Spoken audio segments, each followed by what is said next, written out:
चली। हमन कर लाया वधपुर हो के चली। अवध नगरिया में ससुर जी के रहना। अवध नगरिया में ससुर जी के रहना। अवध नगरिया में ससुर जी के रहना।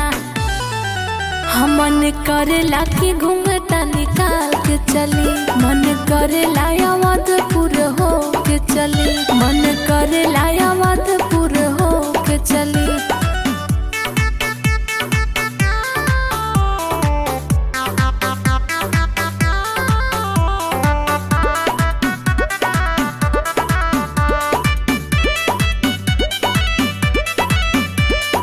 अवध नगरिया में जेठ जी के रहना।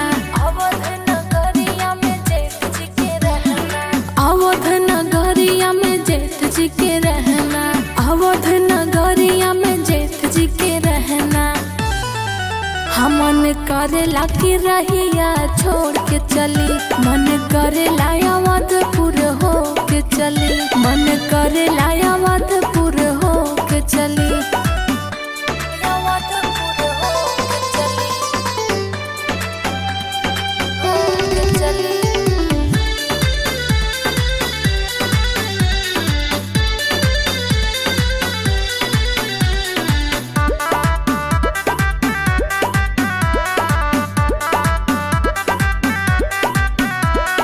अवध नगरिया में देवर जी के रहना।